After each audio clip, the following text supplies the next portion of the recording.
everyone, hope you're doing well. Welcome back to the channel, and if you are new on this channel, let me tell you something about me. Hi, my name is Ashi. I am a 12th grade CBSE commerce student. I create content about study tips, notes, my study vlogs and some experience. Basically आज की video में मैं आप लोगों के साथ share करने वाली हूँ मेरी कॉमर्स जर्नी कि मैंने 10th के बाद 11th में कॉमर्स क्यों ली और कॉमर्स लेने के क्या क्या बेनिफिट्स मुझे मिले और कॉमर्स क्यों लेनी चाहिए। और एक जो मिथ बनी हुई है ना कि साइंस टॉपर्स तो साइंस लेते हैं या जो एक एवरेज बच्चा है वो आर्ट्स में जाता है और जिसको साइंस और आर्ट्स दोनों ही नहीं लेनी वो कॉमर्स में चला जाता है। ये एक बहुत बड़ी मिथ है एंड आई एम श्योर कि आप लोग इस चीज़ से ना बहुत ज़्यादा अवेयर ऑलरेडी हो। There is lots of videos, lots of teachers जो आपको ये चीज़ बता देंगे कि ये चीज़ बिल्कुल भी सही नहीं है। ये चीज़ सोचना कि अगर आपके 95 आए या आपके 92 आए हैं तो आप साइंस में ही जाओगे, अगर आपके 60 अबव आए हैं तो आप आर्ट्स में ही जाओगे। It doesn't matter. अगर मैटर करता है ना, देखो मैं मेरी 10th की जर्नी अगर स्टार्ट करूँ तो कभी कभी ऐसा होता है कि हम लोग जो एक्सपेक्ट कर रहे होते हैं ना कि यार इतने आ जाएंगे या इतने ले लेंगे या ऐसा पेपर गया वैसा पेपर गया, कभी कभी वैसा नहीं होता, विच इज टोटली ओके। सो अगर आप लोगों ने डिसाइड कर लिया है कि आपको कॉमर्स ही लेनी है 11th में या फिर मन बना लिया है कि आप कॉमर्स ही लेने वाले हो, तो सबसे पहले हम लोग बात करते हैं सब्जेक्ट्स की। ठीक है, तो सब्जेक्ट्स सबसे पहले ना 6 सब्जेक्ट्स होते हैं आपके पास। एक आपके पास ऑप्शन होता है और चॉइस होती है आपकी मैथ और विदाउट मैथ में। It's all up to you. अगर आपकी मैथ अच्छी है तो ही मैथ लेना, बिकॉज और भी आगे 2 सब्जेक्ट्स हैं जिसमें आपको प्रॉपर मैथ मिलने वाली है, which is accountancy and economics. पूरी मैथ है, बहुत सारी कैलकुलेशंस होती हैं आपके पास। स्टैट इकोनॉमिक्स होगी एंड आपके पास माइक्रो इकोनॉमिक्स होगी।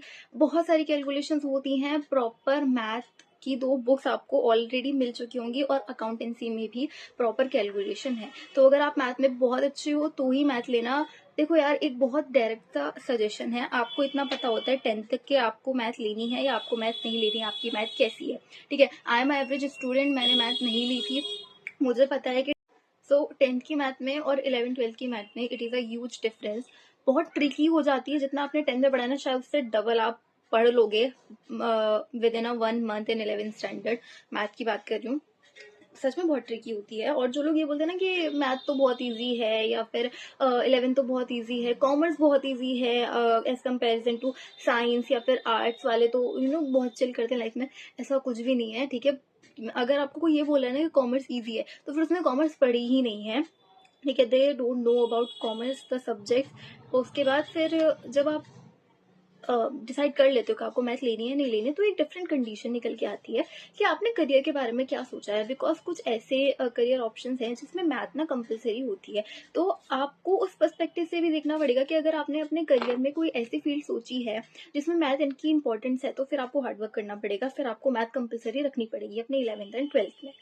ओके, सो ये तो बात हो गई विद मैथ और विदाउट मैथ की एंड सब्जेक्ट्स की कि कैलकुलेशन है या नहीं है और कॉमर्स इजी है या नहीं है। Let's talk about tuitions. तो अगर आपके पास मैथ है तो आई थिंक आपको कोचिंग या ट्यूशन लेना चाहिए।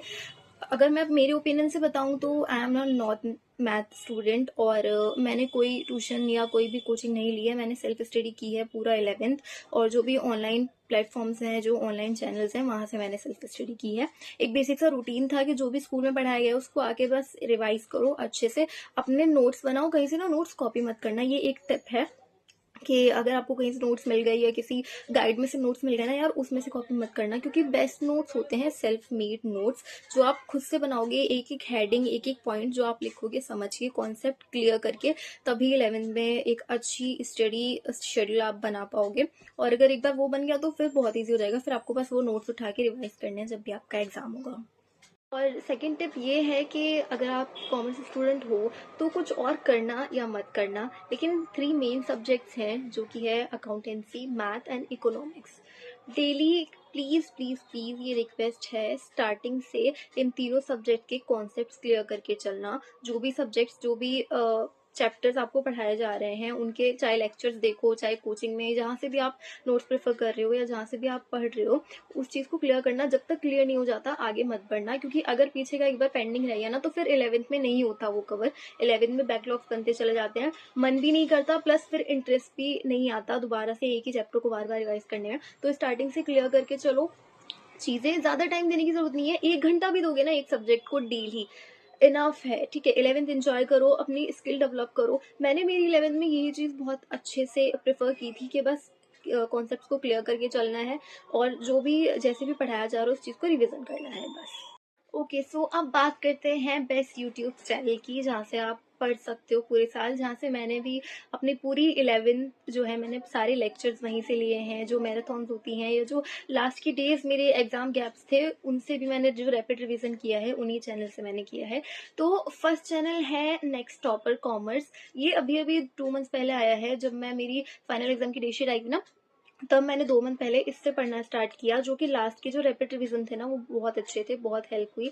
सारे नोट्स भी आपको डिस्क्रिप्शन में मिल जाते हैं, बहुत अच्छी से जो भी चीज़ें हैं ना वो क्विकली रिवाइज हो जाती हैं। तो नेक्स्ट टॉपर कॉमर्स से आप पढ़ सकते हो। प्लस अगर आपको बैच चाहिए तो आप बैच भी ले सकते हो। इनका अभी भी बैच आया है नेक्स्ट टॉपर में 12th और 11th दोनों के लिए, कॉमर्स वालों के लिए। Commerce and science and arts तीनों के लिए है, तो आप एक बार चेकआउट कर सकते हो वो भी। प्लस जो सेकंड चैनल है वो है कॉमर्स विद फन। बहुत अच्छा चैनल है, एकदम बेसिक से आपको पढ़ाया जाएगा, चाहे आप 11 में हो चाहे आप 12th में हो, यहाँ से भी आप पढ़ सकते हो। ओके, तो last but not the least, एक बहुत अच्छे टीचर हैं, एक बहुत अच्छा चैनल है जो आई थिंक आपके सीनियर्स और काफी टीचर से भी आपको सुनने के लिए मिलेगा इनके बारे में, जो है रजत अरोड़ा सर, जो कि आपको economics, business study and accountancy पढ़ाते हैं और बहुत अच्छा पढ़ाते हैं। मैंने स्टार्टिंग में जब मेरी 11 स्टार्ट हुई थी तो मैंने बहुत सारे मेरे जो सीनियर्स हैं उन्होंने मुझे प्रेफर किया था कि रजत अरोड़ा सर से पढ़ो, आप बहुत सारे कॉन्सेप्ट जो है ना आपके बहुत क्लियर हो जाएंगे। और ऑल्सो बहुत लॉन्ग लॉन्ग वीडियोज नहीं है, द बेस्ट पार्ट इसके, आप बोर नहीं होगे पढ़ते हुए।